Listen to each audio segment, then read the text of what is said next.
ইসলাম মানে অন্যরকম হৃদয় কাড়া আলো, ইসলাম মানে চেষ্টা করা হতে আরো ভালো, ইসলাম মানে মায়ায় ভরা মধুর কোনো ফুল, ইসলাম মানে জানা মাত্র ছেড়ে দেয়া ভুল। চারিদিকে শুনছি শুধু একটাই স্লোগান, ইসলাম ছিল ইসলাম আছে থাকবেই ইসলাম। ইসলাম ইসলাম ইসলাম ইসলাম ইসলাম ইসলাম ইসলাম ইসলাম ইসলাম ইসলাম ইসলাম ইসলাম। সারা দেশে যত শত সহস্র মাহফিল হচ্ছে, আজকের এই মাহফিল নানা কারণে অনন্য এবং একটা বিশেষ দৃষ্টান্ত স্থাপন করেছে। আজকের এই মাহফিলের অন্যতম বৈশিষ্ট্য হলো যে এই মাহফিলে গতানুগতিক মাহফিলগুলোর মতো গভীর রাত পর্যন্ত আলোচনা হয় না। এটি একটি ভালো দিক এবং একটি আদর্শ মাহফিলের অন্যতম পূর্ব শর্ত। গভীর রাত পর্যন্ত দূর দূরান্তে মাইক লাগিয়ে ওয়াজ মাহফিল আয়োজন করা কোনো আদর্শ মাহফিলের চিত্র হতে পারে না। সেই বিচারে, সেই দৃষ্টিকোণ থেকে আদ-দ্বীন ফাউন্ডেশনের আজকের এই মাহফিলটি অত্যন্ত চমৎকার এবং অসাধারণ মাহফিল। কারণ এই মাহফিলের গত 2 দিনের খবর আমি নিয়েছি এবং আজকের দিন সম্পর্কে আমি জেনেছি যে গভীর রাত পর্যন্ত এবং দূর দূরান্ত পর্যন্ত মাইক লাগিয়ে মানুষকে ডিস্টার্ব করার মতো মাহফিল এখানে হচ্ছে না। এটি একটি ভালো দিক। দ্বিতীয়ত হলো, ওয়াজ মাহফিল থেকে শুধুমাত্র ওয়াজ বা আলোচনা নয়, এখান থেকে দ্বীনি বই পুস্তক, কোরআন এবং হাদিসের আলোকে রচিত যে সমস্ত ধর্মীয় বই পুস্তক আমাদের প্রয়োজন হয়, সেই সমস্ত বইয়ের প্রয়োজন মেটাবার জন্য আপনারা জানেন এখানে 20-25টি বুক স্টলের ব্যবস্থা করা হয়েছে। বিশাল বড় বই মেলার আয়োজন করা হয়েছে। অর্থাৎ জ্ঞান বিতরণের 2টি মাধ্যম এখানে একসঙ্গে পাওয়া যাচ্ছে। আমরা কোরআন থেকে আলোচনা শুনছি, আবার কোরআন হাদিসের আলোকে রচিত বই পুস্তক আমরা সাথে নিয়ে যেতে পারছি। এটিও এই মাহফিলের একটি বিশেষ বৈশিষ্ট্য।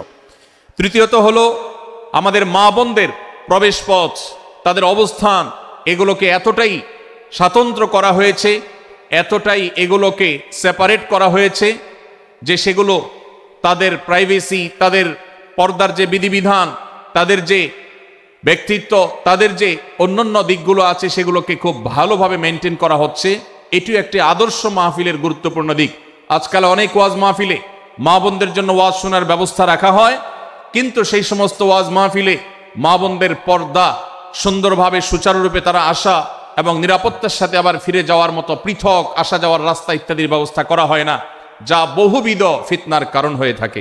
আজকের এই মাহফিলটিতে সেই দৃষ্টিকোণ থেকে একটি অনন্য দৃষ্টান্ত স্থাপিত হয়েছে যে মা বোনদের জন্য পৃথক ওয়াজ শোনার ব্যবস্থা এবং রাস্তাঘাট পৃথক, যাতে করে তারা তাদের সেই পর্দার বিধিবিধানগুলো মেনটেন করে চলতে পারেন। এই জন্য আমি কর্তৃপক্ষকে বিশেষভাবে ধন্যবাদ দিতে চাই।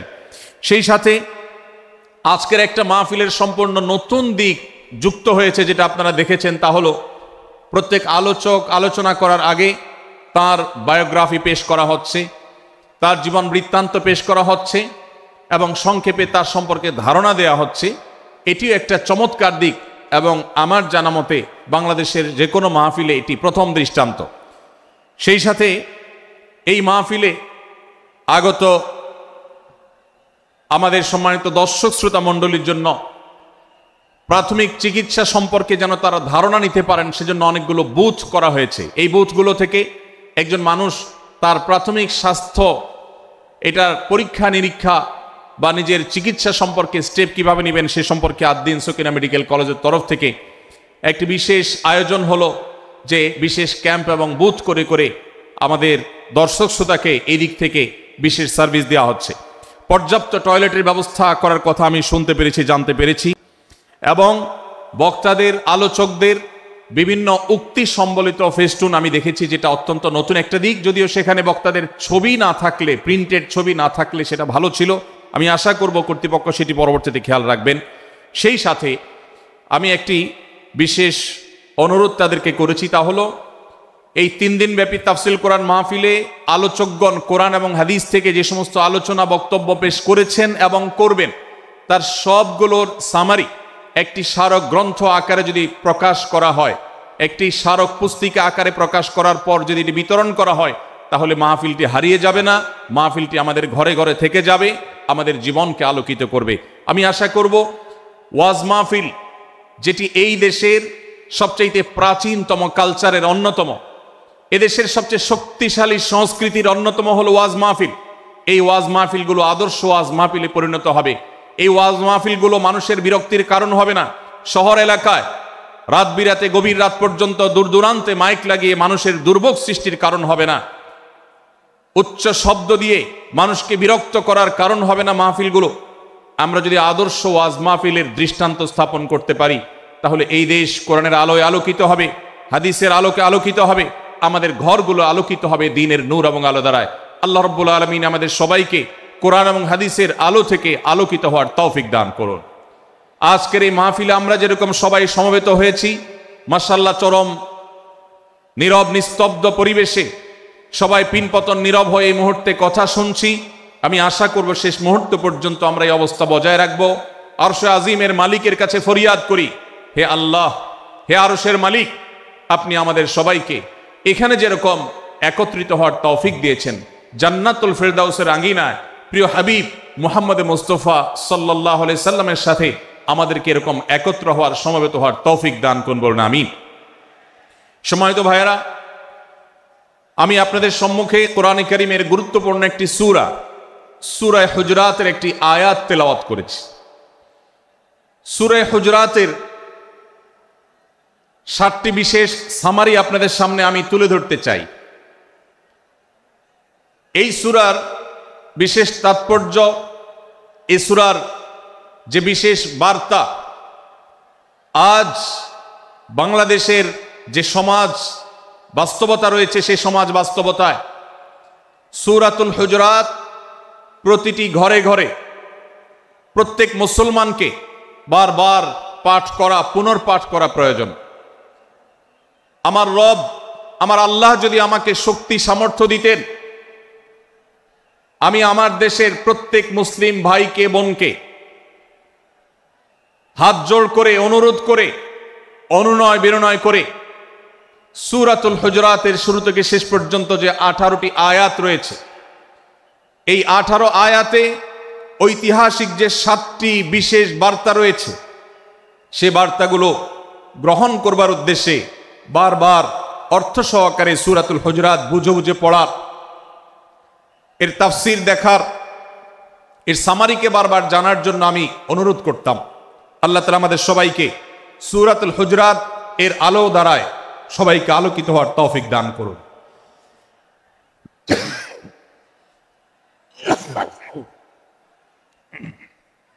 সম্মানিত উপস্থিতি,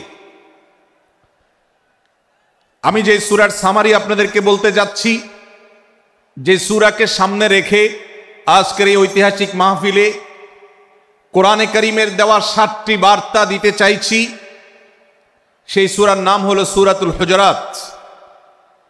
এই সূরা কোরআনে কারীমের 26তম পারায় অবস্থিত এবং এই সূরা কোরআনে কারীমের সূরার যে সিরিয়াল, সেই সূরার সিরিয়ালে 49তম সূরা। এই সূরার আয়াত সংখ্যা হলো 18।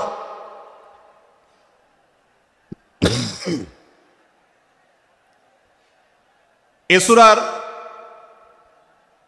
প্রথম থেকে 5ম আয়াত পর্যন্ত, প্রথম এই 5টি আয়াতে আল্লাহ রাব্বুল আলামিন তার প্রিয় নবী মুহাম্মদ মুস্তাফা সাল্লাল্লাহু আলাইহি ওয়াসাল্লাম, সবাই দুরূদ পড়ি, সাল্লাল্লাহু আলাইহি ওয়াসাল্লাম, প্রিয় নবীজির নাম শুনলে দুরূদ পাঠ করতে হয়, তার জন্য দোয়া করতে হয়। কারণ আল্লাহর হাবিব সাল্লাল্লাহু আলাইহি ওয়াসাল্লাম তার সমগ্র জীবনকে যে কষ্টের মধ্যে পার করেছেন, তার সমগ্র জীবনকে উৎসর্গ করেছেন, তা আপনার আমার হেদায়েতের জন্য, গোটা বিশ্ব মানবতার মুক্তির প্রয়োজনে। যিনি তার জীবনকে, যৌবনকে শেষ করে দিয়েছেন, তার সমগ্র জীবনে কখনো ভোগ উপভোগ এটিকে কখনো তিনি প্রশ্রয় দেননি, প্রাধান্য দেননি। দিনাতিপাত করেছেন অত্যন্ত কষ্টের সাথে, শত সহস্র বাধার সম্মুখীন হয়েছেন, শুধুমাত্র কিয়ামত পর্যন্ত আগত সকল মুসলিম নরনারীর কাছে যেন কোরআনের বার্তা পৌঁছে যায়, সবাই যেন হেদায়েত প্রাপ্ত হয়ে যায়, সবাই যেন মুক্তিপ্রাপ্ত হয়ে যায়, সবাই যেন জান্নাতি হয়ে যায়, সবাই যেন জাহান্নাম থেকে মুক্তি লাভ করে, এই উদ্দেশ্যে তার সমগ্র জীবনকে তিনি উৎসর্গ করেছেন।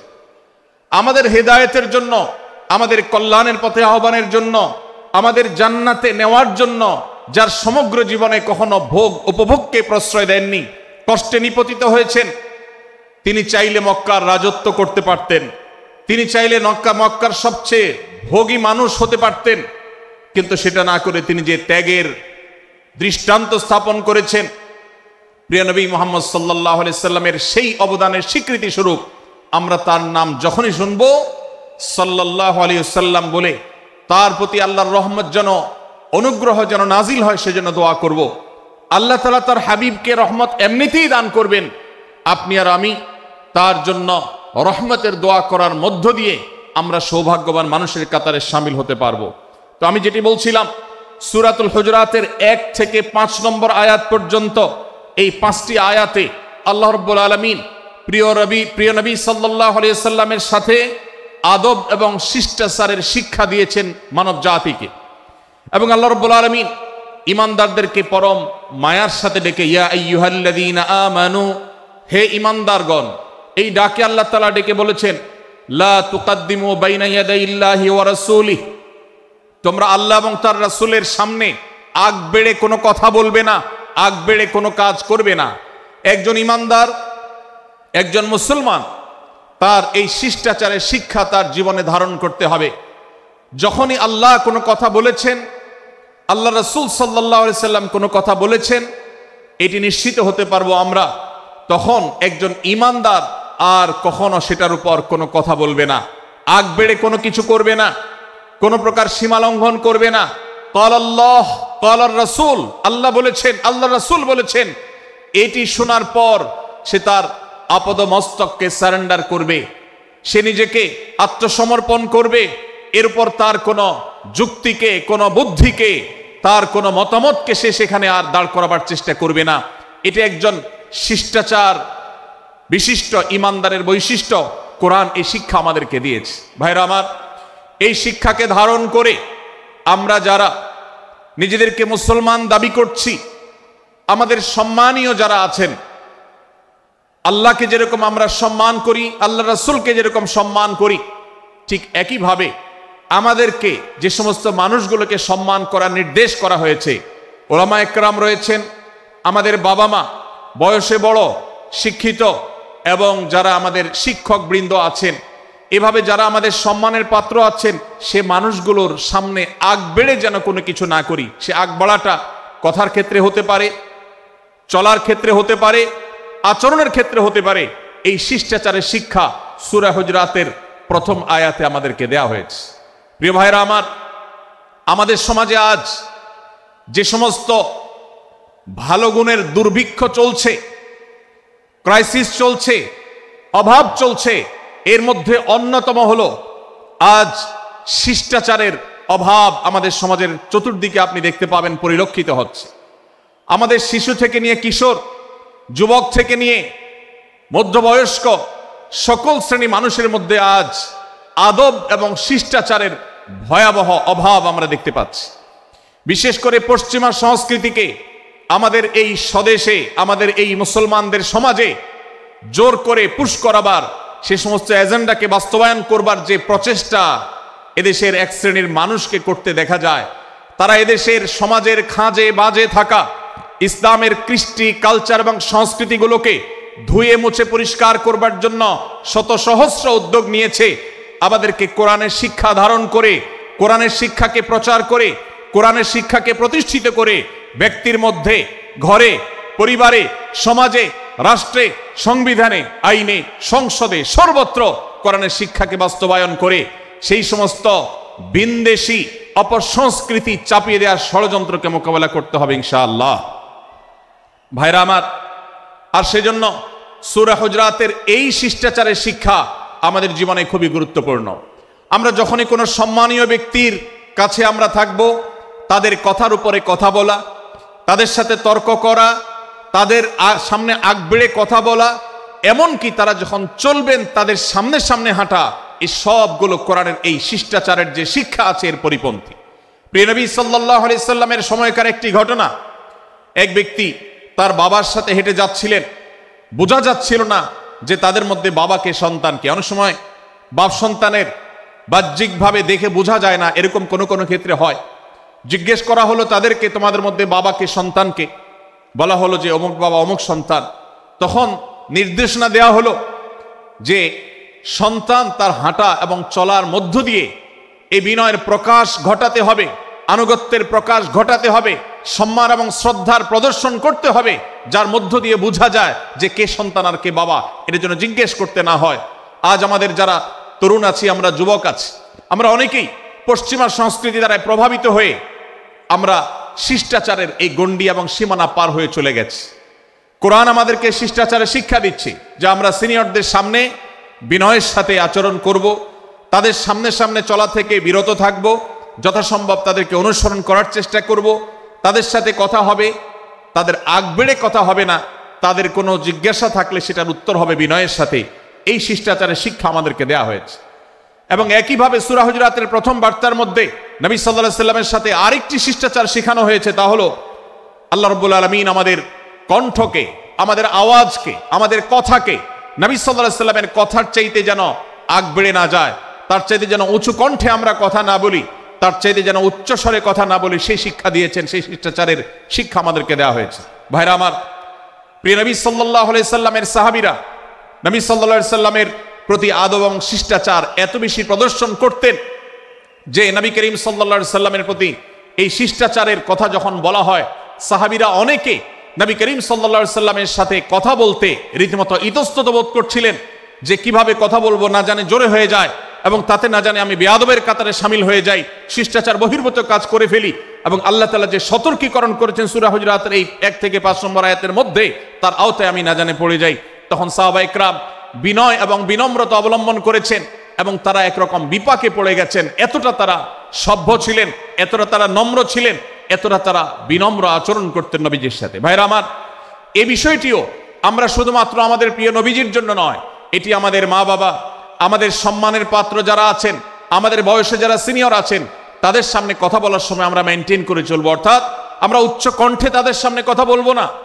এই মাহফিলে এখনো শত শত হাজারো মানুষ হয়তো এমন আছেন যারা মায়ের সামনে, বাবার সামনে, বড় ভাইয়ের সামনে, শিক্ষকের সামনে, সিনিয়রদের সামনে, মুরব্বীদের সামনে, ওলামাদের সামনে উচ্চ কণ্ঠে কথা বলেন। প্রিয় ভাইরা আমার, আমরা মুসলমানদের সন্তান, আমরা মুহাম্মদ সাল্লাল্লাহু আলাইহি সাল্লামের উম্মত, আমরা আবু বকর, ওমর, ওসমান, আলী রাদিয়াল্লাহু আজমাইনের অনুসারী, আমরা কোরআনের অনুসারী। কোরআনের অনুসারী কখনো বেয়াদব হতে পারে? কোরআনের অনুসারী কখনো বেয়াদব হতে পারে? কোরআন যে শিষ্টাচারের শিক্ষা দিয়েছে, এই শিক্ষা আজ আমাদের মধ্যে ধারণ করতে হবে, আমাদের সন্তানদের শেখাতে হবে, আমাদের ঘরে ঘরে এই শিক্ষা চর্চা করতে হবে, আমাদের সমাজে এটিকে প্রতিষ্ঠিত করতে হবে। পশ্চিমা সংস্কৃতির যে ছোবল, সে ছোবল আমাদের সন্তানদেরকে আজকাল অনেক ক্ষেত্রে বেয়াদবে পরিণত করছে, তাদের অনেক সময় শিষ্টাচার থেকে বের করে দিচ্ছে। তারা কখনো স্বাধীনতার নামে, কখনো মত প্রকাশের নামে, কখনো বিভিন্ন নামে তারা কিন্তু হারিয়ে যাচ্ছে। আজকের এই বাস্তবতাকে উপলব্ধি করে সূরা হুজুরাতের 1 থেকে 5 নম্বর আয়াত এর শিক্ষাকে আমাদের মধ্যে ধারণ করতে হবে। আল্লাহ তাআলা আমাদের সবাইকে সেই তৌফিক দান করুন। ভাইরা আমার, সূরা হুজুরাতের প্রথম বার্তা প্রিয় নবী সাল্লাল্লাহু আলাইহি সাল্লামের সাথে শিষ্টাচার, আল্লাহ এবং তার রাসূলের সামনে, আল্লাহ এবং তার রাসূলের সামনে আগ বেড়ে কোনো কথা না বলা, আগ বেড়ে কোনো আচরণ না করা, এটা তার প্রতি শিষ্টাচারের অংশ। এবং আল্লাহ রাসূলের সামনে উচ্চ কণ্ঠে জোরে কথা না বলা, এটাও তার প্রতি শিষ্টাচারের অংশ। আল্লাহ তাআলা আমাদেরকে এই শিষ্টাচার আমাদের জীবনের প্রত্যেকটা পদে পদে ধারণ করার তৌফিক দান করুন, বলুন আমিন। ভাইরা আমার, সূরা হুজুরাতের দ্বিতীয় যে শিক্ষা, সেই শিক্ষাটা বর্ণিত হয়েছে এই সূরার 6 থেকে 8 নম্বর আয়াত। 6 থেকে 8 নম্বর এই আয়াতের মধ্যে আল্লাহ রাব্বুল আলামিন আমাদেরকে দ্বিতীয় শিক্ষা দিয়েছেন, ঈমানদার কখনো কোনো কথা বলার আগে সেই কথা সত্য কিনা, বাস্তব কিনা সেটি যাচাই বাছাই না করে বলবে না। ঈমানদার কখনো গুজবে কান দিবে না। ঈমানদার কখনো শোনা কথার উপরে ভিত্তি করে কোনো সিদ্ধান্ত গ্রহণ করবে না। এই শিক্ষাটাও আজকের বাস্তবতার আলোকে আমাদের সমাজের জন্য অত্যন্ত গুরুত্বপূর্ণ এবং প্রয়োজনীয়। প্রিয় ভাইরা আমার, আমাদের চতুর্পাশে যদি আমরা তাকাই, আমরা দেখতে পাবো ফেসবুকে আজকাল কোনো তথ্য উপাত্ত পেলে সেটার পরখ করা ছাড়া, যাচাই বাছাই করা ছাড়া, সত্য অসত্য নিরূপণ করা ছাড়া আমরা অনেকে সেটার প্রচার প্রচারণা নেমে যাই। আমরা অনেকে সেটার শেয়ার দেওয়া শুরু করে দেই। আমরা অনেকে এটার উপর ভিত্তি করে অনেককে নিন্দা মন্দ করা শুরু করে দেই। এমনকি আজ আমরা যেই জায়গায় দাঁড়িয়ে আছি, বাংলাদেশের যে সামাজিক বাস্তবতা, সেই বাস্তবতার আলোকে বলা যায় অনেক সময় অনেক ব্যক্তিকে সমাজে মিডিয়ার মাধ্যমে নানাভাবে হয়রানি করে তাকে খারাপ মানুষ হিসাবে, কালপ্রিট হিসাবে দেখানো হয়, অথচ তার দোষ, যে সমস্ত দোষের কথা তাকে বলা হয়, যে সমস্ত দোষে তাকে দোষী বানানো হয়, সে সমস্ত দোষ থেকে তিনি শত সহস্র গুণ পবিত্র এবং পরিচ্ছন্ন। ভাইরা আমার, আজকের এই বাস্তবতায় আমাদেরকে বিশেষ করে লক্ষ্য রাখতে হবে যে আমরা যেই কোনো মূল্যে, যেই কোনো ভাবে যেন কোনো প্রকার গুজবে কান না দেই, আমরা যেন গুজব থেকে বেঁচে থাকি। আল্লাহ তাআলা আমাদেরকে তৌফিক দান করুন। ভাই, এদিকে অনেক বেশি বাঁশির আওয়াজ শোনা যাচ্ছে। স্বেচ্ছাসেবকরা বাঁশির আওয়াজ দেওয়া ছাড়া আপনারা ভলান্টিয়ারি করুন। এত বেশি বাঁশির আওয়াজ আসছে যে কথা বলা কঠিন হয়ে যাচ্ছে। অনুগ্রহ করে বাঁশির আওয়াজ কম করে আপনারা ভলান্টিয়ারি করুন। এখনো অনেক বাঁশির আওয়াজ শোনা যাচ্ছে, বাঁশির আওয়াজগুলো বন্ধ করুন। মাশাআল্লাহ, এখন বন্ধ হয়েছে। আমরা মেহেরবানি করে বাম পাশের থেকে কিছুটা আওয়াজ পাচ্ছি, একটু নীরব নিস্তব্ধ হওয়ার জন্য অনুরোধ করছি। একটু নীরব নিস্তব্ধ না হলে কথা বলা যাবে না। অনুগ্রহ করে আমরা একটু সহযোগিতা করি এবং সবাই নীরব থাকি। ভলান্টিয়াররা অপ্রয়োজনে বাঁশির আওয়াজ দিবেন না, অপ্রয়োজনে বাঁশির আওয়াজ দিবেন না। আমাদের দেশে শব্দ দূষণ, শব্দ সন্ত্রাস, এটা এই দেশের কমন কালচার হয়ে গেছে। রাস্তায় যাবেন, প্রয়োজনে অপ্রয়োজনে গাড়ির হর্ন বাজাবে। যে কোনো প্রোগ্রামে যাবেন, প্রয়োজনে অপ্রয়োজনে বাঁশি বাজানো হবে। কদিন আগে 31st নাইট গেছে, আপনারা দেখেছেন। এত প্রচার প্রচারণা, এত সতর্কীকরণের পরেও, আইন শৃঙ্খলা রক্ষাকারী বাহিনী এত সতর্ক থাকার পরেও আপনারা দেখেছেন এক শ্রেণীর বুদ্ধি প্রতিবন্ধীরা তারা 31st নাইট উদযাপনের নামে শব্দ সন্ত্রাস করেছে। শত শত হাজারো মানুষের কষ্টের কারণ হয়েছে। প্রিয় ভাইরা আমার, ধর্ম হোক আর রাজনীতি, বিনোদন হোক আর আনন্দ হোক, যেই কোনো নামে যদি শব্দ সন্ত্রাস সৃষ্টি করে বা অতিরিক্ত শব্দ দূষণ করে, শব্দ সৃষ্টি করে মানুষকে অতিষ্ঠ করার কারণ হয়, সেটা কোনো সভ্য সমাজের দৃশ্য হতে পারে না। আমরা সেই ইসলামের অনুসারী যে ইসলামে আমাদের প্রিয় নবী সাল্লাল্লাহু আলাইহি ওয়াসাল্লাম মসজিদে নববীতে তার একান্ত পরিবেশের মধ্যে এক সাহাবী জোরে কোরআন তেলাওয়াত করছিলেন। তিনি তাকে বলছিলেন, তুমি কোনো বধির রবকে শোনাচ্ছ না, তোমার রব সবকিছু শুনতে পান, অতএব তুমি তোমার এই উচ্চ কণ্ঠের তেলাওয়াত দিয়ে আশপাশে মানুষের ডিস্টার্বের কারণ হবে না। আমরা সেই ইসলামের অনুসারী। অতএব ওয়াজ মাহফিলের মাধ্যমেও যাতে কোনো মানুষ অতিষ্ঠ না হয়, মাইক ব্যবস্থাপনা সেভাবে করাটা মাহফিল কর্তৃপক্ষের যেমন কর্তব্য, ঠিক একইভাবে রাজনৈতিক সভা সমাবেশের নামে কিংবা বিয়ে বিনোদনের নামে যদি শব্দ সন্ত্রাস করা হয়, শব্দ দূষণ করা হয়, অতিরিক্ত শব্দ এর মাধ্যমে যদি মানুষকে অতিষ্ঠ করা হয়, তাহলে সেটি কখনো কোনো সভ্য সমাজের কাজ হতে পারে না। প্রিয় ভাইরা, এই জন্য আপনারা যারা তরুণ আছেন বয়সে, আপনাদেরকে আমি অনুরোধ করতে চাই, বিবাহ অনুষ্ঠানকে কেন্দ্র করে, আকিকাকে কেন্দ্র করে, নানা অনুষ্ঠানকে কেন্দ্র করে যে শব্দ সন্ত্রাস আমাদের দেশে হয়, এটি আমাদেরকে থামাতে হবে ইনশাআল্লাহ। আমরা যদি সবাই সজাগ হয়ে যাই, আমরা যদি সবাই সতর্ক হই, সচেতন হই, ইনশাআল্লাহ এই যে শব্দ দিয়ে মানুষকে কষ্ট দেওয়ার অপসংস্কৃতি, বিশেষ করে ভিনদেশি যে অপসংস্কৃতি আমদানি করা হয়েছে, এই অত্যাচার এদেশে থামাতে হবে ইনশাআল্লাহ। আল্লাহ আমাদের সবাইকে তৌফিক দান করুন। ভাইরা আমার, আমরা আমাদের আশেপাশে কোনো তরুণরা যদি এরকম শব্দ করে, গান বাজিয়ে অন্য মানুষকে অতিষ্ঠ করে, ঈদের সময় দেখা যায় বিশেষ করে সে সমস্ত যুবকদেরকে কাউন্সিলিং করতে হবে, তাদেরকে বোঝাতে হবে যে তোমার আনন্দ কখনো আরেকজনের বেদনার কারণ হতে পারে না। বহু হার্টের রোগী আছেন, বহু অসুস্থ মানুষ আছেন, বহু ছোট শিশু আছে যাদের কষ্টের কারণ হয়, বিধায় আমরা কখনো আমাদের শব্দ দিয়ে কাউকে কষ্ট হতে দিব না। আল্লাহ আমাদের সবাইকে তৌফিক দান করুন। মাশাআল্লাহ, অনেকটা নীরব নিস্তব্ধ হয়েছে। আমি যে জায়গাটা ছিলাম আবার সেখানে ফিরে যাই। সূরা হুজুরাতের দ্বিতীয় শিক্ষার কথা বলছিলাম ভাইরা। 6 থেকে 8 নম্বর আয়াত যদি আপনি পাঠ করেন সূরা হুজুরাতের, আপনি দেখতে পাবেন সেখানে আল্লাহ রাব্বুল আলামিন ঈমানদারদেরকে যেই কোনো সংবাদ, যে কোনো তথ্য, বিশেষ করে অনির্ভরযোগ্য সূত্র থেকে যখন পাবে, ফাসিক থেকে যখন শুনবে, যার ভিতরে আল্লাহর ভয় নাই সেরকম মানুষ থেকে যখন পাবে, সেই সংবাদ তথ্য উপাত্ত যাচাই করা ছাড়া সেই সংবাদ যেন বলে না বেড়ায়। আপনি শহরে যান কিংবা গ্রামে, শিক্ষিত দেখুন কিংবা অশিক্ষিত, সর্বশ্রেণীর মানুষের মধ্যে আজ এই ব্যাধি দেখতে পাবেন চরম আকার ধারণ করেছে। কারোর ব্যাপারে কোনো নেগেটিভ কথা শুনেছেন, কোনো মন্দ কথা শুনেছেন, সে কথার প্রচারণা শুরু করে দেন। সেটা কি সঠিক কিনা, সেটা কি সত্য কিনা, সেটা কি যথার্থ কিনা, সেটা কোনো প্রপাগান্ডা কিনা, সেটা কোনো মিথ্যাচার কিনা, সেটা কোনো গুজব কিনা, এটা যাচাই করার প্রয়োজন অনুভব করে না। অথচ আমরা সেই মুহাম্মদ সাল্লাল্লাহু আলাইহি সাল্লামের উম্মত, যে মুহাম্মদ সাল্লাল্লাহু আলাইহি সাল্লাম আমাদেরকে সতর্ক করেছেন, কাফা বিল মারই কাযিবান আন ইউহাদ্দিসা বিকুল্লি মা সামিআ, কোন ব্যক্তি যা শুনে সেটাই যদি বলে বেড়ায়, তথ্য উপাত্ত যাচাই না করে, সেটাকে ভালো করে যাচাই বাছাই না করে, সেটাকে অনুসন্ধান না করে, সত্য নিরূপণ করবার চেষ্টা না করে, তাহলে সে মিথ্যাবাদী হওয়ার জন্য যথেষ্ট। এজন্য আজকের এই মাহফিল থেকে আমরা অঙ্গীকার করে যাব, আজকের এই মাহফিল থেকে আমরা নিয়ত করে যাব, এই মজলিসে বসে এই মুহূর্তে নিজে নিজে সংকল্প করব, আমার জীবনে সোশ্যাল মিডিয়া কিংবা ফেসবুকে, ইউটিউবে অথবা অফলাইনে আমার বাস্তব জীবনে আমি কখনো কোনো মানুষ সম্পর্কে যে কোনো তথ্য উপাত্ত পেয়ে ভুল কোনো ধারণা, মন্দ কোনো ধারণা কারোর প্রতি পোষণ করব না। কোনো তথ্য উপাত্ত যদি পাই, কোনো সংবাদ যদি পাই অনির্ভরযোগ্য সূত্রে, তাহলে সেক্ষেত্রে সেটা যাচাই বাছাই করা ছাড়া আমি সেটাকে বিশ্বাস করতে যাব না। এটাই হলো আমাদের ঈমানের দাবি। ভাইরা আমার, একজন ঈমানদার এতটা সরল হবে না যে যা শুনবে সে সেটাকে বিশ্বাস করে বসবে।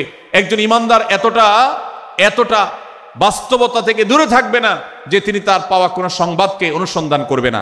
আল্লাহ তাআলা আমাদের সবাইকে সূরা হুজুরাতের এই দ্বিতীয় শিক্ষাটাকে আমাদের জীবনে ভালো করে ধারণ করার তৌফিক দান করুন। আল্লাহ বলেছেন, ইয়া আইয়ুহাল্লাযীনা আমানু, হে ঈমানদারেরা, ইন জাআকুম ফাসিকুম বিনাবাইন ফাতাবায়ানু, তোমাদের কাছে কোনো ফাসিক, যার মধ্যে আল্লাহর ভয় নেই, এরকম কোন মানুষ যদি কোন সংবাদ উপস্থাপন করে,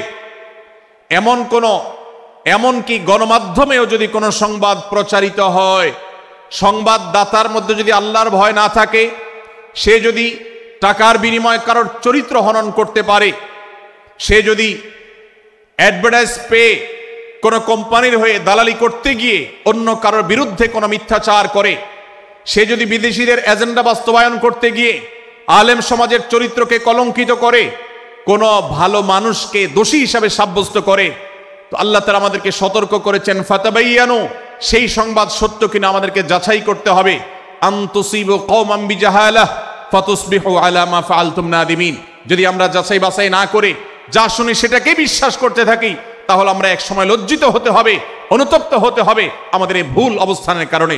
এজন্য ভাইরা, আজকের এই মাহফিল থেকে আমরা প্রতিশ্রুতি নিজের সঙ্গে নিজে দিয়ে যাব যে আমরা কখনো কোনো তথ্য উপাত্ত পেলে, কোনো সংবাদ পেলে, সেটাকে বিশেষ করে কারোর চরিত্র সম্পর্কিত যদি হয়, কারোর সম্পর্কে নেগেটিভ যদি হয়, তাহলে সেটাকে বিশ্বাস করবার আগে ভালো করে অনুসন্ধান করব। যতক্ষণ আমি নিশ্চিত না হব ততক্ষণ পর্যন্ত সেটার প্রচার করব না। আল্লাহ তাআলা আমাদের সবাইকে কোরআনের এই শিক্ষাটাও আমাদের জীবনে ধারণ করবার তৌফিক দান করুন। ভাইরা আমার, তৃতীয় যে শিক্ষা সূরা হুজুরাতের, সেটি হলো আল্লাহ রাব্বুল আলামিন সূরা হুজুরাতের 9 এবং 10 নম্বর আয়াতে ঈমানদারদের মধ্যে যদি কখনো মতভিন্নতা, মতপার্থক্য, যে এটা যদি মারামারিতে পরিণত হয়, ঈমানদারদের মধ্যে যদি কখনো দুই পক্ষ গন্ডগোল এবং ফাসাদের মধ্যে লিপ্ত হয়ে যাওয়ার মতো দৃশ্যের অবতারণা হয়, তাহলে আমরা যেন আমাদের মুসলমান ভাইদের ঘর পোড়ার মধ্যে আলু পোড়া দিতে না যাই। আমরা যেন আমাদের মুসলমান ভাইদের মধ্যকার বিভেদকে আরো বৃদ্ধি করতে সহায়তা না করি। আমরা যেন মীমাংসার পথ অবলম্বন করি। আমরা যেন তাদের মধ্যকার সম্পর্কের যে অবনতি হয়েছে সেটাকে দূর করবার চেষ্টা করি। আল্লাহ রাব্বুল আলামিন এই নির্দেশ দিতে গিয়ে বলেছেন, ওয়া ইন তাইফাতানি মিনাল মুমিনিনা ইকতাতালু, যদি ইমানদারদের দুটি দল, দুটি গ্রুপ নিজেদের মধ্যে মারামারিতে লিপ্ত হয়ে যায়, ফাসলিহু বাইনাহুমা, তাহলে তোমরা সেই বিবাদমান দুটি দলকে মীমাংসা করবার চেষ্টা করবে। আজ আমাদের মধ্যে এরকম বহু বিষয়কে কেন্দ্র করে মুসলমানদের মধ্যে অনেক সময় মুখোমুখি অবস্থান আমরা দেখতে পাই, যা দুর্ভাগ্যজনক, যা হওয়ার কথা ছিল না। এমনকি জাগতিক বিষয়ে যেমন হয়, ধর্মের নামে, ইসলামের নামে আজ আমরা হাজার হাজার টুকরা হয়েছি। আজ গোটা বিশ্বে আমাদের মুসলমানদের যে অবস্থান দুর্বল হয়েছে, এর অন্যতম প্রধান কারণ হলো আমাদের অনৈক্য। আমরা যদি আজ আহলে কিবলা, আহলে সুন্নাহ ওয়াল জামাআতের অনুসারীরা নানান মত এবং পথের অনুসারী হওয়া সত্ত্বেও, নানান থট এবং পন্থার অনুসারী হওয়া সত্ত্বেও, আমরা যদি মৌলিক বিষয়গুলোর উপর সবাই ঐক্যবদ্ধ থাকতাম, আমরা যদি আল্লাহ তাআলার দেওয়া ইত্তিহাদ মাল ইখতিলাফ, বৈচিত্র্যময় ঐক্য, বিভিন্ন বিষয়ে মতভিন্ন থাকা সত্ত্বেও মৌলিক বিষয়ে ঐক্যমতে আমরা যদি থাকতে পারতাম, আমাদের মধ্যে যদি মুসলিম ভ্রাতৃত্ববোধ থাকতো, আমাদের মধ্যে যদি বলয় ভিত্তিক যে দেয়াল আর প্রাচীরগুলো আছে সেগুলো যদি না থাকতো, তাহলে আজ বাংলাদেশের বাস্তবতা হলো, বাংলাদেশে আল্লাহর কোরআন, আল্লাহ রাসূল সাল্লাল্লাহু আলাইহি ওয়াসাল্লামের হাদিসের আলোকে বাংলাদেশ আজ অটোমেটিক পরিচালিত হতো, ঠিক কিনা বলেন? আমরা যদি আজ ঐক্যবদ্ধ থাকতাম, তাহলে এদেশের হাতে গোনা যাবে এরকম স্বল্প সংখ্যক নাস্তিকেরা, ইসলাম এবং মুসলমানদের শত্রুরা, তারা আমাদেরকে নিয়ে তারা আজ যে খেলা খেলছে, আমাদেরকে যে তারা শাসন করছে, আমাদেরকে যে তারা তাদের অধীনস্থ করে রাখছে, আমাদের উপরে যে আজ ভিনদেশি কালচার চাপিয়ে দিচ্ছে, আমাদের উপরে তারা যে আজ কর্তৃত্ব করছে, আমাদেরকে আজ টুকরা টুকরা করছে, এই দুঃসাহস তারা কোনোদিন দেখাতে পারতো না যদি আমরা ঐক্যবদ্ধ থাকতাম। ভাইরা আমার, এই জন্য আমরা সব বিষয়ে সবাই একমত হব না। আজকের এই মাহফিলে যত মানুষ এসেছেন সবাই সব বিষয়ে একমত নন। এমনকি আজকের এই মাহফিল কর্তৃপক্ষ যে আয়োজন করছেন 3 দিন ব্যাপী, এই মাহফিলে আপনারা দেখেছেন এখানে কওমি এবং আলিয়া উভয় জায়গা থেকে বক্তা নির্বাচন করা হয়েছে, অসাধারণ সমন্বয় করা হয়েছে। এটি একটি ঐক্যের বার্তা। আমরা আশা করব মাঠ পর্যায়ে আমরা যারা কাজ করব, আমরা প্রত্যেকে আমাদের অন্য মতের, ভিন্ন মতের যে সমস্ত মুসলমান ভাইরা আছেন, তার সাথে আপনার কোনো থটগত মত পার্থক্য থাকতে পারে, চিন্তাগত কোনো ভিন্ন মত থাকতে পারে, কিন্তু দিন শেষে তিনি আপনার মুসলমান ভাই। তার আল্লাহ আর আপনার আল্লাহ এক, তার রাসূল এবং আপনার রাসূল এক, তার কিবলা এবং আপনার কিবলা এক, তার কোরআন আর আপনার কোরআন এক, তার নামাজ আর আপনার নামাজ এক, তার রোজা আর আপনার রোজা এক, তার যাকাত এবং আপনার যাকাত এক, তার সাথে আপনার মোটা এবং মৌলিক বিষয়ে কোনো মত পার্থক্য নাই। অতএব ছোটখাটো বিষয়কে কেন্দ্র করে আপনি যদি তাকে আপনার প্রতিপক্ষ মনে করেন, আপনি যদি তাকে আপনার শত্রু মনে করেন, এটা হবে আপনার ইসলামের জন্য, আপনার জন্য, এদেশের মুসলমানদের জন্য সবচেয়ে বড় ভুল। ভাইরা আমার, হারদুই হযরত আশরাফ আলী থানভী রহমতুল্লাহ আলাইহির সর্বশেষ খলিফা আবরাল হক সাহেব রহমতুল্লাহ আলাইহি বলতেন, दीन के हर काम करने वालों को रफीक समझो, फरीक न समझो। যারাই আল্লাহর দ্বীনকে বুলন্দ করবার জন্য, যারাই আল্লাহর দ্বীনকে সেবা দেওয়ার জন্য, খেদমত করার জন্য কাজ করছে, তার পদ্ধতি তোমার থেকে ভিন্নতর হতে পারে। তাকে তুমি তোমার বন্ধু মনে করো, সহযাত্রী মনে করো, পথযাত্রী মনে করো, সহযোদ্ধা মনে করো, তোমার প্রতিপক্ষ মনে করবে না। প্রিয় ভাইরা আমার, আজ বাংলাদেশে ইসলাম যতটা পিছিয়ে আছে তার প্রধান কারণ হলো আমাদের অনৈক্য। আজ আমরা যদি আমাদের মধ্যকার যে সমস্ত দেয়াল এবং প্রাচীরগুলো, অদৃশ্য প্রাচীরগুলো উঠে আছে, যেগুলো আমাদের মুসলিম ভ্রাতৃত্বকে ভেঙে খান খান করে দিয়েছে, টুকরো টুকরো করে দিয়েছে, যদি আজ আমরা সে সমস্ত অদৃশ্য প্রাচীরগুলো দূরে সরাতে পারতাম, আমার ভিন্ন মতের ভাইকে যদি আমার ভাই মনে করতে পারতাম, তার যদি আমি কল্যাণকামী হতে পারতাম, আল্লাহর কোরআনের ঘোষণা অনুযায়ী এই মুসলমানদের ঐক্যবদ্ধ শক্তিকে দমাবার শক্তি পৃথিবীর কারোর নাই, কারোর নাই, কারোর নাই। আজ আমার ভাইয়েরা ফিলিস্তিনে মার খাচ্ছে, যদি আজ গোটা বিশ্বের মুসলমানরা আমরা ফিলিস্তিনে মুসলমানদের উদ্ধারের ব্যাপারে ঐক্যবদ্ধ থাকতাম, ফিলিস্তিনে মুসলমানের দিকে চোখ তুলে তাকাবার শক্তি বিশ্বের কোনো কাফেরদের থাকতো না। আজ যদি আমরা আমাদের মুসলমান নির্যাতিত ভাইদের ব্যাপারে সারা বিশ্বের মুসলমানরা ঐক্যবদ্ধ অবস্থান গ্রহণ করতে পারতাম, মুসলমানের দিকে চোখ তুলে তাকাবার শক্তি বিশ্বের কোনো কারোর থাকতো না। ভাইরা আমার, গোটা বিশ্বে ঐক্য প্রতিষ্ঠা করা আপনার আমার মতো সাধারণ মানুষের দ্বারা হয়তো সম্ভবপর হবে না, কিন্তু আমরা যারা মাঠ পর্যায়ে কাজ করছি, আমি আপনাদেরকে করজোড় করে অনুরোধ করতে চাই। আমি জানি আপনার এলাকাতে, আপনার মহল্লাতে আপনার সাথে অন্য মুসলমান ভাইদের অনেক ক্ষেত্রে মতভিন্নতা আছে। সেটা রাজনৈতিক দৃষ্টিভঙ্গির ক্ষেত্রে হতে পারে, সেটা ধর্মীয় থট এবং মানহাজ মাযহাব মাসলাকগতভাবে হতে পারে, সেটা অন্য কোনো ইস্যু ভিত্তিক মত পার্থক্য হতে পারে। আল্লাহর জন্য, আল্লাহর ওয়াস্তে, আল্লাহর ওই আয়াতকে মেনে আমল করার চেষ্টা করি আমরা। আল্লাহ বলেছেন, ওয়া'তাসিমু বিহাবলিল্লাহি জামিআন ওয়া লা তাফাররাকু, তোমরা আল্লাহর রশিকে সবাই ঐক্যবদ্ধভাবে আঁকড়ে করে ধরো, ঐক্যবদ্ধভাবে আল্লাহর রশিকে আঁকড়ে ধরো, তোমরা পরস্পর বিচ্ছিন্ন হয়ে যেও না। আমরা অনেক ফরজের কথা শুনেছি, নামাজ রোজা ফরজ আমরা জানি, বাবা মার প্রতি সদ্ব্যবহার করার ফরজের কথা আমরা জানি, আত্মীয়তার সাথে সুসম্পর্ক, আত্মীয়তার বন্ধন রক্ষার কথা আমরা জানি, ফরজ হওয়ার কথা জানি, কিন্তু মুসলমানদের ঐক্যবদ্ধ থাকতে হবে এই ফরজের কথা আমরা অনেকেই জানি না। ভাইরা আমার, মুসলমানদেরকে আল্লাহ রাব্বুল আলামিন ঐক্যবদ্ধ থাকার নির্দেশ দিয়েছেন।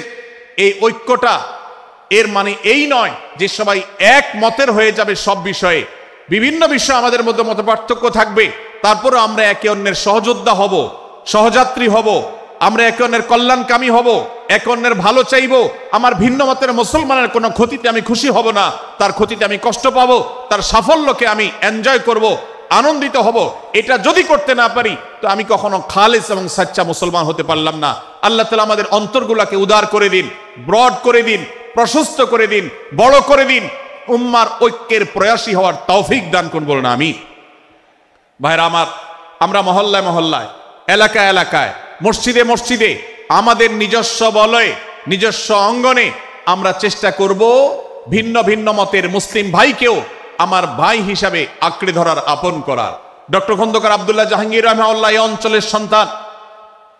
তিনি বলতেন, বেদাতে লিপ্ত কোন মুসলমান, তার ব্যাপারেও আমি মনে করি আমার ভাই ভুলের মধ্যে আছেন, তার ব্যাপারে আমার মায়া মমতা কাজ করে, আমি তার কল্যাণকামী, তাকে আমার ভাই মনে করি। ঠিক একইভাবে আমার কোন মুসলমান ভাইয়ের সাথে যদি আমার ভিন্ন মতের কারণে আমার মনে হয় যে তিনি ভুল পথে আছেন, তারপর তাকে আমি শত্রু ভাববো না, তার অকল্যাণ আমি চাইবো না। আজ বাংলাদেশের বাস্তবতা যদি আমরা তাকাই, দেখতে পারবো ইসলাম এবং মুসলমানদের যত শত্রু আছে, আমরা দেখেছি গত কয়েক যুগ ধরে তাদের নিজেদের মধ্যে হাজারো বিভক্তি, হাজারো মত পার্থক্য থাকা সত্ত্বেও মুসলমানদের শত্রুতা করার ব্যাপারে তারা সবাই ঐক্যবদ্ধ।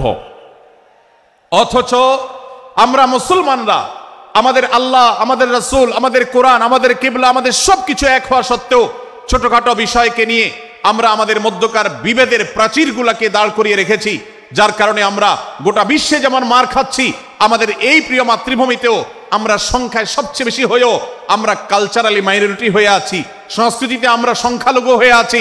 সব ক্ষেত্রে আমাদেরকে ইগনোর করা হয়। 4 লক্ষ মসজিদের এদেশে 4 লক্ষ ইমাম আছেন, 4 লক্ষ মুয়াজ্জিন আছেন। এই মসজিদগুলো এদেশে, এর নেটওয়ার্ক যতটা শক্তিশালী, এদেশের সকল রাজনৈতিক দলগুলোর নেটওয়ার্ককে যদি একত্র করা হয়, মসজিদগুলোর মতো এতটা শক্তিশালী নেটওয়ার্ক এদেশের সমাজে নাই। কিন্তু ওলামা একরামকে ইগনোর করা হয়, মুসলমানদের ইগনোর করা হয়।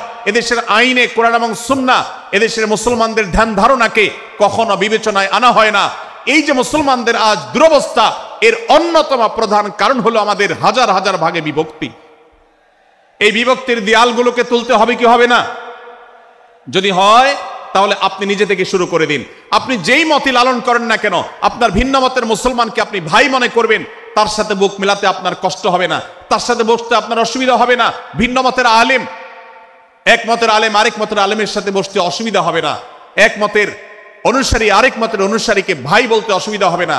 আমরা সোশ্যাল মিডিয়াতে নিজেদের মধ্যে কামড়াকামড়ি করব না, নিজেদের মধ্যে আমরা ঝগড়া বিবাদ করব না। এবং যদি কেউ বিবাদে লিপ্ত হয় সূরা হুজরাতের 9 এবং 10 নম্বর আয়াতের শিক্ষা বলছে, মুসলমানদের মধ্যে দুটি দল যদি মারামারিতে লিপ্ত হয়, তুমি সেখানে গিয়ে খোঁচাখুচি করে মারামারি বানানোর তো প্রশ্নই ওঠে না, বরং আল্লাহ বলছেন যে ফাসলিহু বাইনাহুমা, তাদের উভয়ের মধ্যে মীমাংসা করবার জন্য তুমি উদ্যোক্তা হও, তুমি উদ্যোগী হও।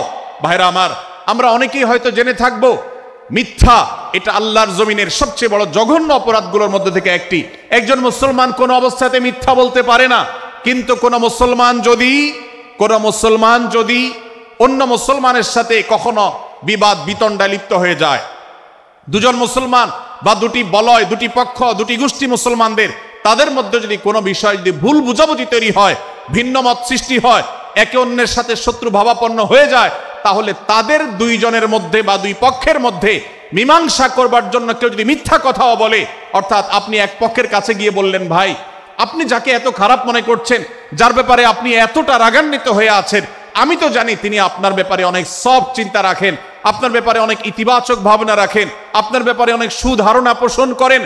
আপনি যদি একজন মুসলমানের কাছে গিয়ে, এক পক্ষের কাছে গিয়ে যদি এই কথাটা বলেন, বাস্তবে তিনি যদি এটা নাও বলেন, তারপরেও আপনি যদি এই মিথ্যা কথা বলেন, এই মিথ্যা এটা শুধু জায়েজ নয়, বরং এই মিথ্যাটা এর মাধ্যমে আপনি যে তাদের পরস্পরের সম্পর্ককে ভালো করার চেষ্টা করেছেন, এর মাধ্যমে আপনি আল্লাহর কাছে নেকি এবং সওয়াব পাবেন ইনশাআল্লাহ।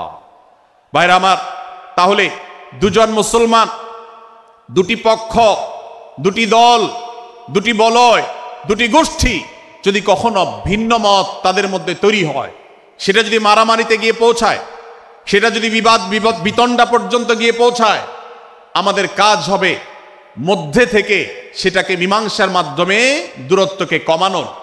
আমরা কখনো দূরত্ব বাড়াবো না, পারলে দূরত্ব কমাবো। ডক্টর খন্দকার আব্দুল্লাহ জাহাঙ্গীর রহমতুল্লাহ একটা কথা বলতেন, মুসলমানদের বাড়িতে যে আগুন লেগেছে, বিভেদের আগুন, মতবিরোধের আগুন, মত পার্থক্য, এটা মতবিরোধে যে পৌঁছে গেছে,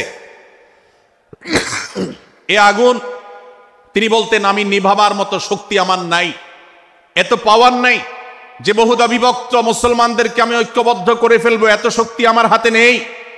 কিন্তু একটা শক্তি আমার কাছে আছে ভাই, সেটা হলো যে বিবাদমান মুসলমানদের মধ্যে বিবাদ যেন আর না বাড়ে, বিবাদের যে আগুন লেগেছে সে আগুনে যেন আর ঘি ঢালা না হয়, কেরোসিন ঢালা না হয়, সেজন্য আমি ভূমিকা রাখতে পারি।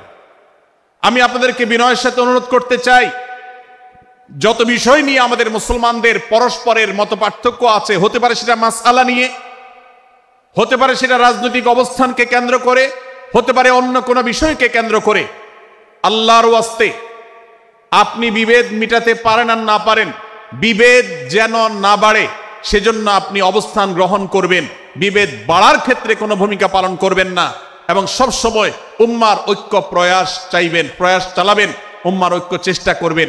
আল্লাহর কাছে আপনি যে দোয়াগুলো করেন, এর মধ্যে একটা দোয়া যেন এটাও থাকে, হে আল্লাহ, আমরা বহুদা বিভক্ত হয়ে গেছি, আমরা টুকরা টুকরা হয়ে গেছি, যার কারণে তোমার ভাষ্য অনুযায়ী ফাতাফশালু ওয়া তাযহাবা রিহুকুম, আজ আমাদের শক্তি শেষ হয়ে গেছে, আমরা দুর্বল হয়ে গেছি।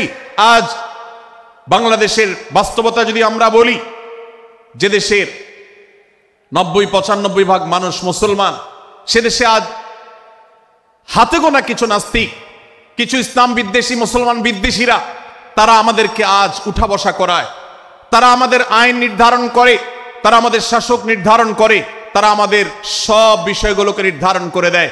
আমাদের সন্তানরা পাঠ্যপুস্তকে কি পড়বে সেটাও ইসলাম বিদ্বেষীরাই ঠিক করে দেয়। ভাইরা আমার, এই অবস্থার যদি পরিবর্তন চাই, তাহলে আমাদের মধ্যকার দূরত্বগুলো কমাতে হবে। এজন্য আপনার দোয়ার মধ্যে আল্লাহর কাছে নিবেদন করুন, আল্লাহ আপনি আমাদের মধ্যকার বিভেদগুলো কমিয়ে দিন, আল্লাহ আমাদের ওলামাদেরকে ঐক্যবদ্ধ করে দিন, আল্লাহ আমাদেরকে ইত্তেহাদ মাল ইখতিলাফ, বৈচিত্র্যময় ঐক্য, মতভিন্ন থাকা সত্ত্বেও মৌলিক বিষয় ঐক্যবদ্ধ হওয়ার তৌফিক দান করুন। সীসাঢালা প্রাচীরের মতো আমাদেরকে কাঁধে কাঁধ মিলিয়ে আল্লাহ এবং তার রাসূল সাল্লাল্লাহু আলাইহি সাল্লামের আদেশ নিষেধকে ব্যক্তি, সমাজ, পরিবার, রাষ্ট্রে সর্বত্র বাস্তবায়নের জন্য কাজ করার তৌফিক দান করুন। আমরা আমাদের দোয়ার মধ্যে মুসলমানদের ঐক্যের জন্য দোয়া করব তো ইনশাআল্লাহ। আল্লাহ তাআলা আমাদেরকে সেই তৌফিক দান করুন। ভাইরা আমার, তাহলে সূরা হুজুরাতের তৃতীয় শিক্ষা বলছিলাম, 9 থেকে 10 নম্বর আয়াতে আল্লাহ রাব্বুল আলামিন মধ্যে যদি কখনো বিবাদ, বিতণ্ডা, মারামারি, হানাহানি সৃষ্টি হয়, তাহলে সেটিকে মীমাংসা করবার কথা বলেছেন। অতএব যদি কোনো স্বামী স্ত্রীর মধ্যেও কখনো মনোমালিন্য তৈরি হয়, আপনার যদি সেখানে ভূমিকা রাখবার সুযোগ থাকে, আপনি চেষ্টা করবেন উভয়ের মধ্যে দূরত্বটা কমাবার জন্য।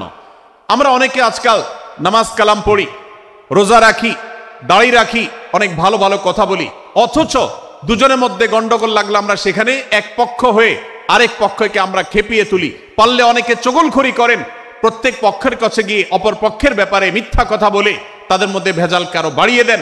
এই জন্য নবী সাল্লাল্লাহু আলাইহি ওয়াসাল্লামের ঐতিহাসিক হাদিস রয়েছে, লা ইয়াদখুলুল জান্নাতা নাম্মাম, যে ব্যক্তি চগলখড়ি করে, দুজনের মধ্যকার গন্ডগোল ফাসাদ বৃদ্ধিতে যে ব্যক্তি ভূমিকা রাখে, ভেজাল লাগায়, এই চগলখোর কখনো জান্নাতে যাবে না।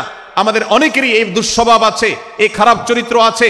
সূরা হুজুরাত, এই যেন আমাদের আজকের যে সমাজ বাস্তবতা আছে, আমাদের যে ব্যাধি আছে ব্যক্তিগত পর্যায়ে, আমাদের পরিবারের সমাজের সর্বত্র যে ব্যাধিগুলো ছেয়ে গেছে, সূরা হুজুরাতের প্রতিটি আয়াত যেন সেই ব্যাধির সবচেয়ে বড় মহৌষধ, সেটা যেন সবচেয়ে বড় প্রতিষেধক, সেটা যেন সবচেয়ে বড় সমাধান।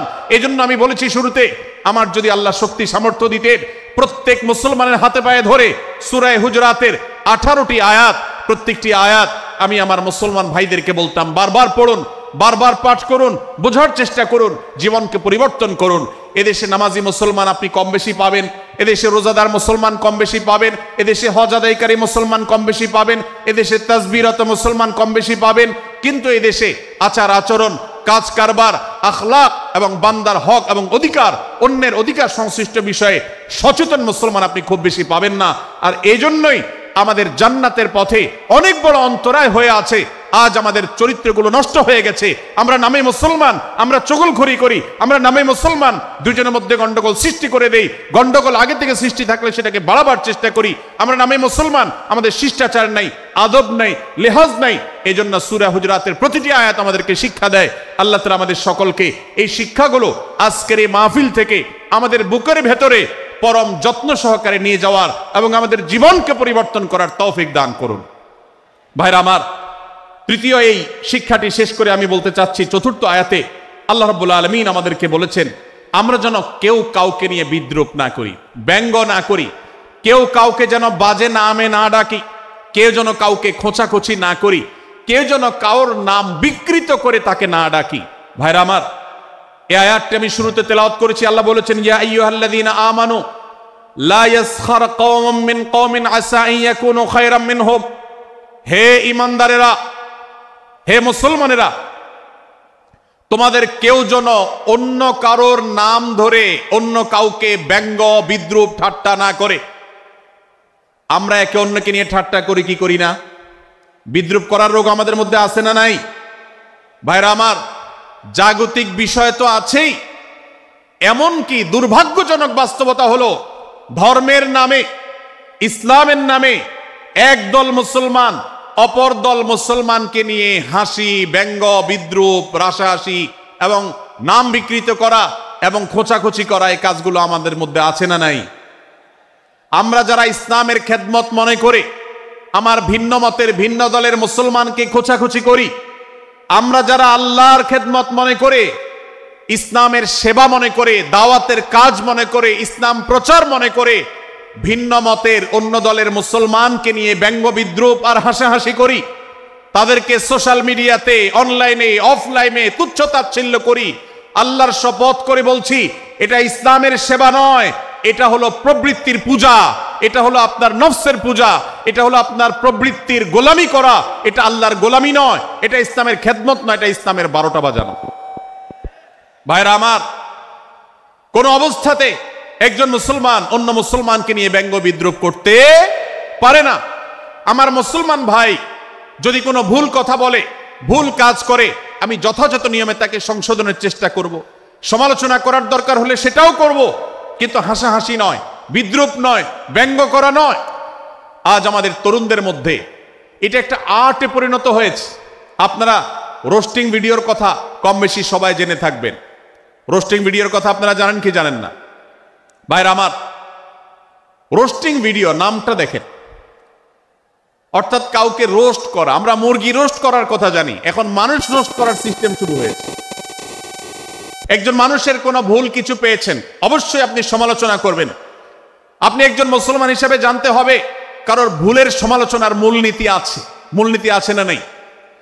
কোরআন এবং সুন্নাহর বাতানো যে প্রিন্সিপাল, সেটাকে লক্ষ্য করে, সেটাকে আমলে নিয়ে, সেটাকে ধরে ধরে যদি আপনি সমালোচনা না করেন, তাহলে আপনার এই সমালোচনা এটাই আপনাকে জাহান্নামে নেওয়ার কারণ হতে পারে। ভাইরা আমার, আপনি কাউকে রোস্ট করার নামে, কাউকে সমালোচনা করার নামে, হতে পারে কেউ ভুল করেছেন, কিন্তু সেটা করতে গিয়ে যদি তার অধিকার নষ্ট করেন, আপনি সীমা ছাড়িয়ে চলে যান, আপনি যদি ব্যঙ্গ বিদ্রুপ করে হারামের পর্যায়ে চলে যান, তাহলে সূরা হুজরাতের আয়াতের আলোকে আপনি কবিরা গুনাহে লিপ্ত হলেন। আমরা অনেকে আছি যে ব্যক্তিগত পর্যায়ে এই বিদ্রুপ করাটাকে আমরা কোনো বিষয় মনে করছি না। সোশ্যাল মিডিয়াতে অনেকগুলো ভিডিও ক্লিপ আছে, আপনাদের চোখে নিশ্চয়ই পড়েছে, আমার চোখে বহু পড়েছে, যে অনেক সময় দেখা যায় বিনোদনের নামে কাউকে খোঁচাখুচি করা, কাউকে অপমান করা, কাউকে হয়তো ধাক্কা দিয়ে পানি দিয়ে ফেলে দেয়া, কাউকে কষ্ট দেয়া, কাউকে হয়তো প্রতারিত করা, এটাকে আমরা এনজয় করি। অনেক ভিডিও ক্লিপে দেখা যায় এভাবে কাউকে কোনোভাবে অপমানিত করে, কাউকে কোনোভাবে ধোকা দিয়ে বোকা বানিয়ে আমরা এনজয় করি, আমরা হাসাহাসি করি। আমাদের রুচি নষ্ট হতে হতে আজ এই পর্যায়ে এসেছে যে এটা আমাদের এনজয়ের বিষয় হয়েছে, এটা আমাদের আনন্দের বিষয় হয়েছে। ভাইরা আমার, সূরা হুজরাতের এই আয়াত, অর্থাৎ 11 নম্বর আয়াত, এই আয়াত বলছে আমাদের জন্য কোন মুসলমানকে, কোন মানুষকে ব্যঙ্গ বিদ্রুপ করা হারাম। কোন মুসলমানকে ব্যঙ্গ বিদ্রুপ করা কি হারাম। অতএব আপনি রসিকতা করেও যদি কারোর সাথে ব্যঙ্গ বিদ্রুপ করেন এবং সেটা যদি তার মনে কষ্ট হওয়ার কারণ হয়, তিনি যদি সমাজের মানুষের কাছে হেয় প্রতিপন্ন হন, তাহলে ইসলামী শরীয়তের দৃষ্টিকোণ থেকে সারা বিশ্বের সমস্ত ওলামাদের ঐক্যমতে সেটা হারাম। আমরা চুরি করা হারাম জানি, আমরা ডাকাতি করা হারাম জানি, আমরা মাদক সেবন করা হারাম জানি, আমরা নামাজ ত্যাগ করা হারাম জানি। এই সমস্ত হারাম থেকে আমরা অনেকেই বেঁচে থাকি, কিন্তু আমি আমার মুসলমান ভাইয়ের চরিত্র হনন করছি, শুধুমাত্র সাধারণ জীবনযাত্রার ক্ষেত্রে করছি তা নয়, এমনকি ধর্মের নামে, ইসলাম প্রচারের নামে, দাওয়াতের নামে আমরা আমাদের প্রতিপক্ষ মুসলমান ভাইকে নিয়ে অনেক সময় ব্যঙ্গ বিদ্রুপ করি, হাসাহাসি করি, তাকে ছোট করি, তাচ্ছিল্য করি, হেয় করি, তার সম্মানহানি করি। আমরা জানি না আমাদের প্রিয় নবী সাল্লাল্লাহু আলাইহি ওয়াসাল্লাম এর একটা হাদিস আমাদের সামনে রয়েছে, সহিহ মুসলিমে বর্ণিত হয়েছে। নবী করিম সাল্লাল্লাহু আলাইহি ওয়াসাল্লামের এই হাদিস আজ সবচেয়ে অসহায় হাদিস। অসহায় হাদিস এই জন্য বললাম যে আজকের এই হাদিসের উপরে কেউ আমল করে না, এই হাদিসটাকে কেউ পাত্তা দেয় না, এই হাদিসকে কেউ গুরুত্ব দেয় না, অথচ এই হাদিস প্রত্যেক মুসলমানের বুকে বুকে ঝুলিয়ে রাখা দরকার। এই হাদিস আমাদের ঘরে ঘরে ঝুলানো দরকার, এই হাদিস আমাদের অফিসগুলোতে শোভা পাওয়া দরকার, এই হাদিস আমাদের জীবনে বাস্তবায়ন হওয়া দরকার। নবী করিম সাল্লাল্লাহু আলাইহি ওয়াসাল্লাম সেই হাদিস বর্ণনা করেছেন। আবু হুরায়রা রাদিয়াল্লাহু তাআলা আনহু তিনি বলেছেন, লা তাহাসাদু, লা তাহাসাদু, হে মুসলমানরা, তোমরা কেউ কাউকে কখনো হিংসা করবে না, কেউ কাউকে হিংসা করবে না। আমাদের মধ্যে হিংসা আছে না নাই? হিংসা আছে না নাই? আমরা একে অন্যকে হিংসা করি। একদল মুসলমান অন্য দল মুসলমানকে হিংসা করে, কেউ কারো ভালো দেখতে পারে না। ভাইরা আমার, আল্লাহ নবী বলেছেন, লা তাহাসাদু, তোমরা একে অন্যকে হিংসা করো না। ওয়ালা তানাজাসু, কেনা বেচা করতে গিয়ে কেউ কাউকে ধোকা দিও না, প্রতারণা করো না। ওয়ালা তাবাগাদু, তোমরা একে অন্যের সাথে শত্রুতা বিদ্বেষ পোষণ করবে না। ওয়ালা তাদাবারু, তোমাদের কেউ যেন কারোর পেছনে লেগে না থাকে, কাউকে অবজ্ঞা যেন না করে।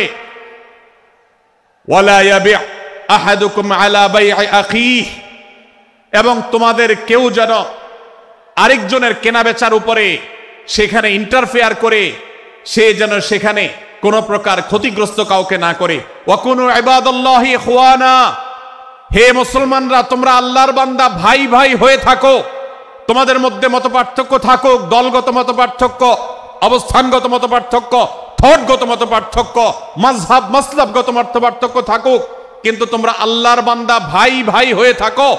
এক দলের মুসলমানকে আল্লাহ তাআলা ভাই ভাই হতে বলেন নাই, এক গ্রুপের মুসলমানকে আল্লাহ ভাই ভাই হতে বলেন নাই, এক বলয়ের মুসলমানকে আল্লাহ ভাই ভাই হতে বলেন নাই, নিজ দলের মুসলমানের সাথে আল্লাহ ভাই ভাই থাকতে বলেন নাই।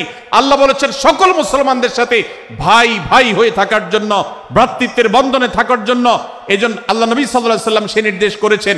আল্লাহ নবী সাল্লাল্লাহু আলাইহি ওয়াসাল্লাম আরো বলেছেন, আল মুসলিমু আখুল মুসলিম, মুসলমান মুসলমানের ভাই, লা ইয়াজলিমুহু ওয়ালা ইয়াখযুলুহু, কোন মুসলমান কোন মুসলমানকে জুলুম করতে পারে না, তার আইল ঠেলতে পারে না, তার জমি দখল করতে পারে না, তার অধিকার নষ্ট করতে পারে না, তাকে কথা দিয়ে অত্যাচার করতে পারে না, ওয়ালা ইয়াখযুলুহু, তাকে অপমানিত করতে পারে না, লাঞ্ছিত করতে পারে না, ওয়ালা ইয়াকযিবুহু, তার সাথে মিথ্যা বলতে পারে না, ওয়ালা ইয়াহকিরুহু, তাকে তাচ্ছিল্য করতে পারে না।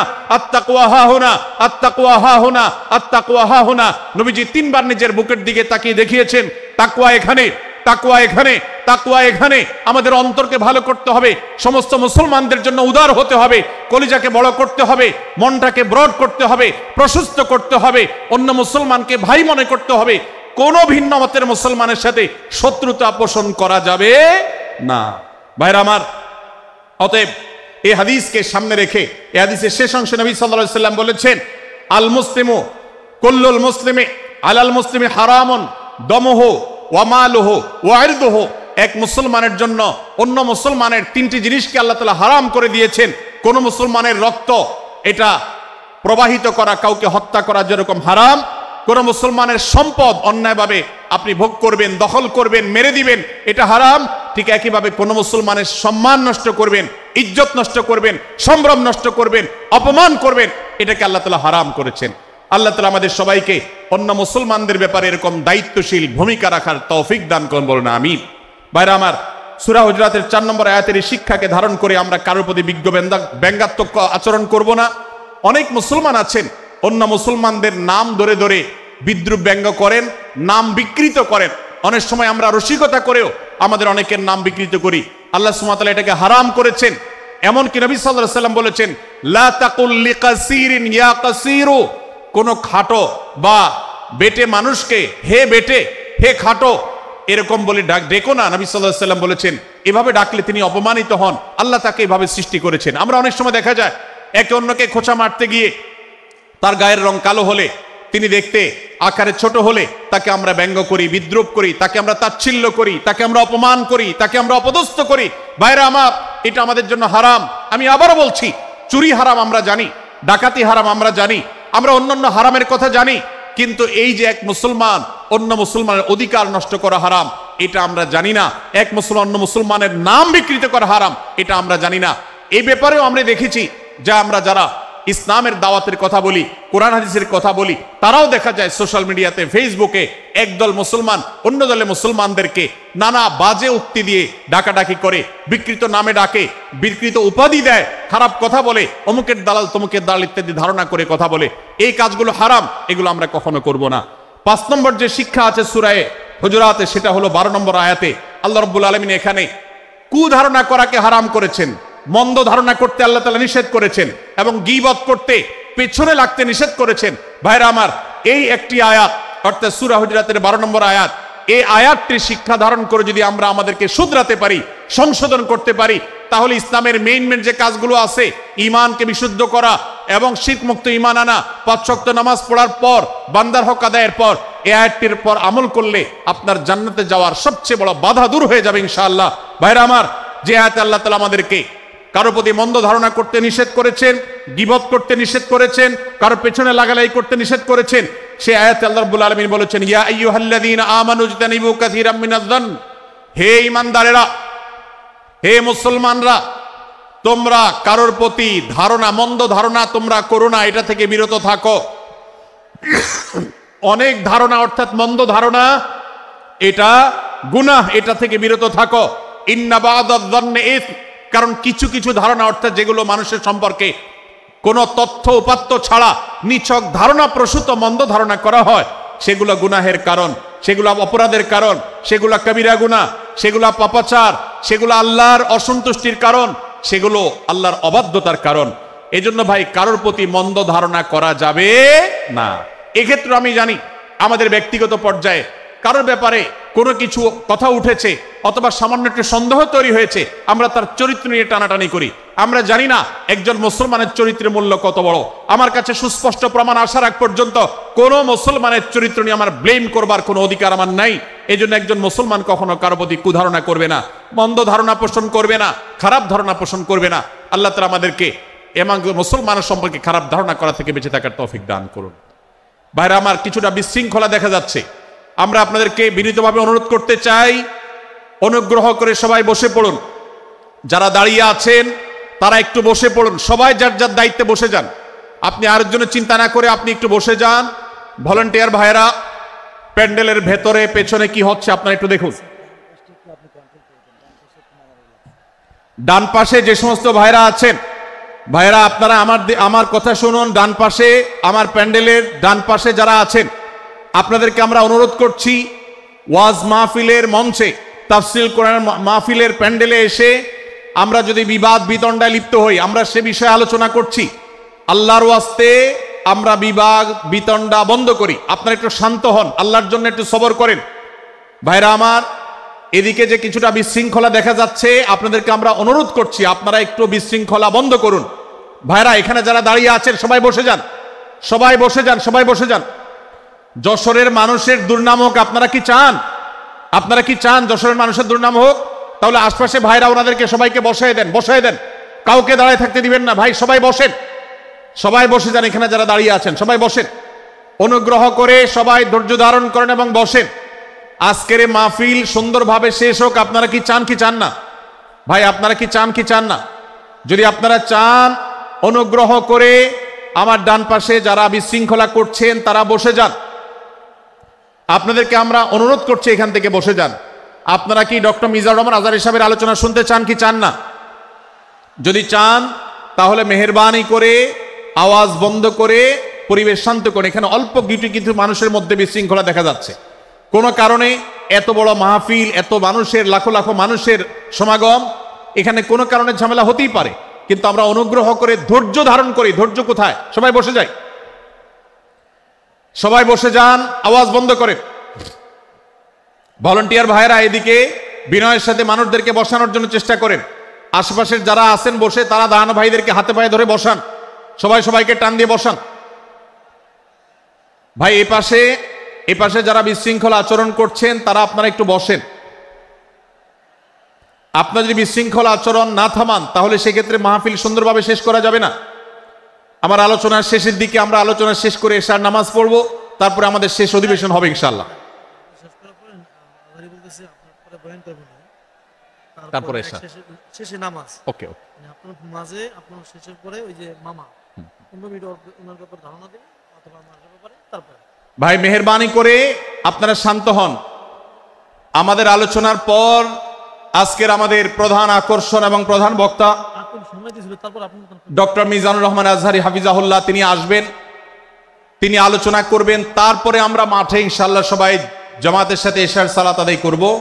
আমি কয়েক মিনিটের মধ্যে আলোচনা শেষ করব, আপনারা মেহেরবানি করে শান্ত হন। জাযাকুমুল্লাহ খাইর। ভাইরা আমার, আমি যে জায়গাটা ছিলাম, সূরা হুজরাতের 12 নম্বর আয়াতে আল্লাহ রাব্বুল আলামিন আমাদেরকে সূরা হুজরাতের 5ম শিক্ষা দিয়েছেন মুসলমানদের জন্য, যা গুরুত্বপূর্ণ তা হলো আমরা কারোর প্রতি মন্দ ধারণা করব না। এক্ষেত্রে ডক্টর আব্দুল্লাহ জাহাঙ্গীর রাহিমাহুল্লাহর একটা উক্তি আমার মনে পড়ে। তিনি বলেছেন যে আজ আমাদের যারা ধর্ম চর্চা করি, আমরা যারা নিজেদেরকে প্র্যাকটিসিং মুসলমান মনে করি, আমাদের সবচেয়ে হুজুরদের সবচেয়ে পছন্দের গুনাহ হলো মন্দ ধারণা করা, অন্যের ব্যাপারে খারাপ ধারণা করা। অমুক অমুকের দালাল, তমুক তমুকের দালাল, কোন তথ্য উপাত্ত ভিত্তি প্রমাণ ছাড়া নিছক ধারণার উপর ভিত্তি করে অন্য মুসলমান ভাইকে আমি এরকম নানা তকমা দিয়ে আমরা কবিরা গুনাহে লিপ্ত হচ্ছি। আমরা এই বদ ধারণা করা, মন্দ ধারণা করা যে কবিরা গুনাহ অনেকে জানি না। অনেকে অনেকের পেছনে লাগছি, অনেকের ওয়াজ শুনছি দোষ বাইর করার জন্য, স্ট্যাটাস পড়ছি ভুল বাইর করার জন্য। এই যে মানুষের পেছনে লাগা, এটা আল্লাহ তাআলা নিষেধ করেছেন, ওয়ালা তাজাসসু, তোমরা কেউ কারোর ছিদ্র অন্বেষণ করার, দোষ আবিষ্কার করার চেষ্টা করবে না, এবং ওয়ালা ইয়াগতাব বা'দুকুম বা'দা, কেউ কারোর গীবত শিকায়াত করবে না। এই আয়াতে আমাদেরকে কেউ কারোর পেছনে পরনিন্দা করতে নিষেধ করেছেন। ইসলাম বলে আমরা মানুষের সামনে মানুষের ভুলের কথাগুলো বলবো বিনয়ের সাথে, যাতে তিনি সংশোধিত হন, আর তার পেছনে প্রশংসা করব। আমরা করি উল্টা, আমরা মানুষের সামনে এসে মানুষের প্রশংসা করি আর তার পেছনে গিয়ে তার দুর্নাম করি। ইসলামকে যদি আমরা মানতাম সমাজটা সুন্দর হয়ে যেত। আমরা যদি সামনে কারোর দোষ বলতাম তাহলে তিনি সংশোধিত হতেন, আর পেছনে যদি গুণ বলতাম তাহলে তিনি ভালো সেখান থেকে শিক্ষা গ্রহণ করতেন। সূরা হুজরাতের 6 নম্বর শিক্ষা 13 নম্বর আয়াতে আল্লাহ তাআলা বলেছেন যে আমাদের সবার গোড়া কোত্থেকে এসেছে, আমাদের গর্বের কোনো বাহ্যিক কারণ নাই তাকওয়া ছাড়া।